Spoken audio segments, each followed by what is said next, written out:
Bonjour à tous et à toutes, nous essayons aujourd'hui la Suzuki GSX-S 750 version A2. Alors cette machine, elle est semblable en tout point à la Roadster que vous connaissez déjà, qui développe 114 chevaux. Alors évidemment sur celle-ci c'est plus le cas. Je vais d'abord vous rappeler un petit peu les points essentiels de cette machine. Alors, on va commencer par l'électronique. On a un contrôle de traction réglable sur 3 niveaux et déconnectable, évidemment l'ABS, une instrumentation LCD qui est empruntée au Roadster GSX-S 1000. En termes de partie cycle, toujours pareil, reprise du Roadster GSX-S 750.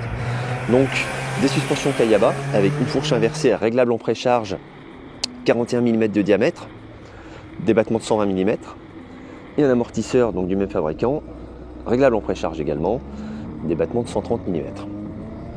Le freinage est confié à des étriers radio Nissin à 4 pistons, donc des éléments de belle qualité. On a un bras oscillant aluminium à l'arrière qui est plutôt sympa. Et enfin, la montre de pneus est également assez remarquable puisqu'il s'agit de Bridgestone S21, donc des modèles assez sportifs. Enfin, le design, comme vous pouvez le voir, c'est un roadster sportif avec une esthétique très dynamique, majoritairement centré sur l'avant de la machine avec un gros travail sur les écopes. C'est assez agressif comme design. Et c'est également aussi, c'est bon à noter, c'est le seul 4 cylindres de 750 cm3 disponible en version A2. Alors comme vous le savez, la législation A2 exige qu'une moto une fois débridée ne dépasse pas 70 kW, soit 95 chevaux. Le Roadster initial développant 114 chevaux, Suzuki en fait propose une autre machine, sans être vraiment nouvelle, une autre machine qui est donc limitée en puissance. Et la version que nous allons aujourd'hui tester est donc en configuration A2, soit 35 kW, donc la moitié de la puissance, là pour le coup, 47,5 chevaux.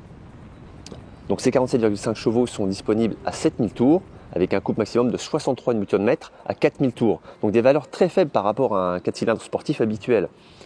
Le moteur est d'origine GSX-R d'ailleurs, donc c'est vraiment une mécanique qui d'habitude a beaucoup de coffres et qui là est retravaillée totalement différemment. Pour en savoir plus, je vous propose de retrouver mes premières impressions au guidon. Alors aux commandes de la nouvelle Suzuki GSX-S 750 version A2, peu de changements en termes d'ergonomie, forcément, puisque l'ensemble de la machine est identique à la version que vous connaissez déjà tous. Donc on a toujours ce réservoir qui écarte sensiblement les jambes et une position légèrement en avant, on appuie sur le guidon droit. Ça c'est pas mal, j'aurais même aimé un guidon un petit peu plus ouvert pour avoir encore un meilleur contrôle du train directeur. Mais somme toute, on a une position qui est assez dynamique, assez sportive. Donc évidemment, ce que vous attendez tous, c'est ce que nous pensons du moteur qui est ici bridé pour la version A2 à 47,5 chevaux à 7000 tours et 63 Nm de couple à 4000 tours. Donc c'est vraiment très très bas pour un 4 cylindres. Normalement, c'est un moteur qui prend plus de 11 500 tours, avec des crêtes de couple et de puissance qui vont être sensiblement plus haut, 2000 tours à 4000 tours, à 3000 tours plus haut. Donc forcément c'est une grosse différence. Mais force est de constater que sur route, ça marche très très bien. Le bridage est intelligemment fait. Alors, en dépit de ce bridage, la mécanique se comporte vraiment très très bien, elle est très agréable. Et on découvre qu'on peut utiliser ce 4 cylindres sur des rapports assez élevés, en 4e, en 5e, voire sur le 6e rapport. Car en fait le couple est disponible quasiment tout le temps, puisque à 4000 on y est très vite, ce qui est la crête maximum, mais donc on a déjà quand même pas mal de force moteur avant. Et puis c'est assez plat comme courbe, donc ça se tient jusqu'à 7000 tours, on a aussi la puissance qui débarque à ce moment-là.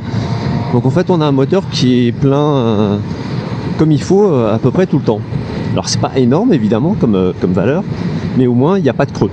Et ça c'est quand même pas mal. Avec en plus une consommation très réduite. Donc ça c'est pas mal aussi. On a pu atteindre des valeurs moyennes de 5,3 litres et tout en roulant à très bon rythme en fait. Donc ça c'est vraiment une très bonne surprise. D'autant que la machine est dotée d'assistances qui rassureront justement les jeunes permis, avec évidemment l'ABS qui est très performant, qui se déclenche que à bon escient. Il est vraiment pas intrusif. et surtout un anti-patinage réglable sur 3 valeurs et désactivable.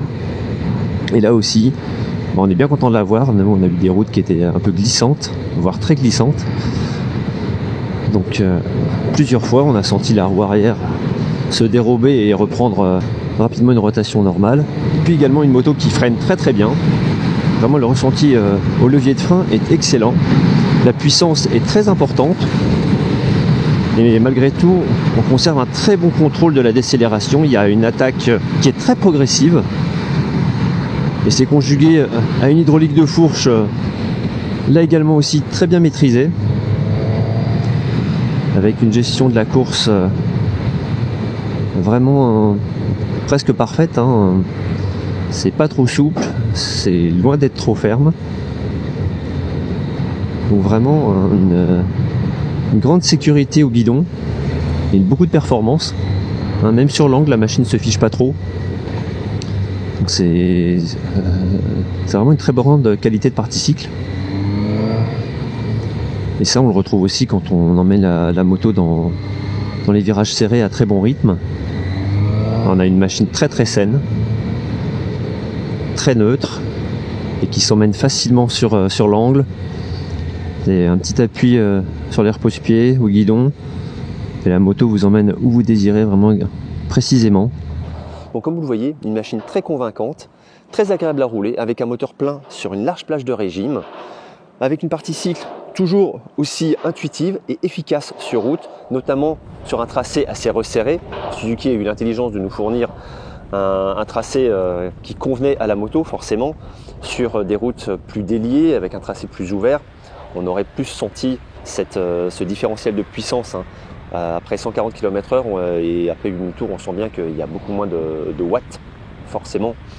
Mais malgré tout, une machine vraiment agréable à utiliser. Et moi, j'ai été particulièrement surpris de cette version A2. Je ne pensais pas que cette moto allait pouvoir donner autant de satisfaction au guidon. Et même si la partie cycle est toujours assez extra, une bonne neutralité, très précis, très bon freinage également. Là, je pensais vraiment pas que le moteur allait pouvoir donner autant de satisfaction. C'est vraiment une moto qui m'a beaucoup plu. À un tarif qui est de 8 599 €. C'est 200 € de moins que la version 114 chevaux qui est elle à 8 799 €. Alors cette machine va différer de la version 114 chevaux par sa rampe d'injection, son faisceau et sa clé codée. Alors pourquoi c'est autant d'éléments ? Parce qu'il faut que le débridage soit difficile. Donc face à ce débridage coûteux, Suzuki a mis en place une LOA, location avec option d'achat, qui est très intéressante et qu'on vous détaillera dans l'essai en ligne sur le repère-des-motards.com, dans lequel vous retrouverez l'essai complet de cette machine avec beaucoup plus d'informations. N'oubliez pas de vous abonner à la chaîne YouTube. Moi je vous retrouve très vite pour un nouvel essai. Merci.